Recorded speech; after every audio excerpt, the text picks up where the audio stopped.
এই রুমের টেম্পারেচার 25 ডিগ্রিতে নামিয়ে এনেছেন, ইচ্ছা করলে এটাকে 18-এ রাখা যেত। অর্থাৎ কারেন্ট কনজামশন কমানোর জন্য মানুষকে শুধু অনুরোধ করেন নাই, নিজে কমিয়ে দেখিয়েছেন।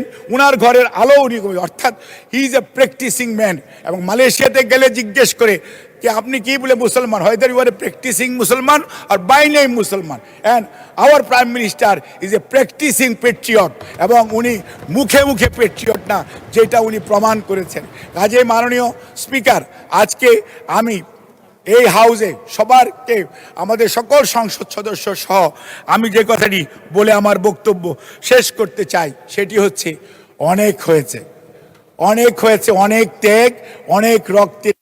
শেষ করেন, 3 মিনিটে শেষ করেন। জুলাই আগস্ট সহ আমাদের আজকে যদি আমরা 7ই নভেম্বর 75-এর কথা না বলি, 90-এর কথা না বলি, তাহলে আমরা সত্যকে সত্যিকার অর্থে আমরা সঠিকভাবে উপস্থাপন করলাম না।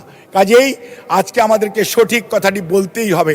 62-র ভাষা আন্দোলন বলেন বা 62-র শিক্ষা আন্দোলন বলেন, 69-এর গণ অভ্যুত্থান বলেন, কোনো ঘটনাকেই ছোট করে দেখার কোনো সুযোগ নেই। আজকে আমরা কি জবাব দিব ইলিয়াস আলীর সহধর্মিনীর কাছে, ইলিয়াস আলীর ছেলে মেয়ের কাছে? আমাদের সেই চিন্তা করা উচিত। এবং তাদের পাশে কিভাবে, আবু সাইদের বাড়ি আমার বাড়ি থেকে মাত্র 4 কিলোমিটার দূরে, আমার জেলাতেও 17 জন শহীদ হয়েছে বিগত আন্দোলন সংগ্রামের এই জুলাই আর আগস্টে। এর আগে আমার 67 জন শহীদ আছে গত 17 বছরে। আমি কি তাদের কথা ভুলে যাব? তাদের কথা কি আমার মনে রাখতে হবে না? তাদের পাশে কি দাঁড়াতে হবে না? আমার হাজার হাজার নেতাকর্মী নয়, আমার এলাকাতেই হাজার হাজার নেতাকর্মী জেলে ছিল।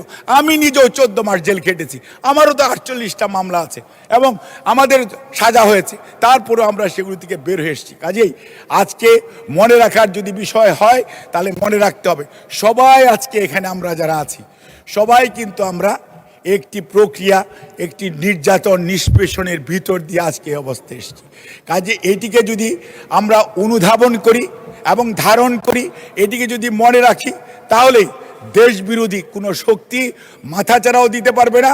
এবং বক্তব্যের মধ্যেও গত 2 দিন আগে দেখলাম পুলিশ থেকে বলা হলো কি জঙ্গি, আবার মাননীয় স্বরাষ্ট্রমন্ত্রী বললেন জঙ্গির কোনো অস্তিত্ব নাই।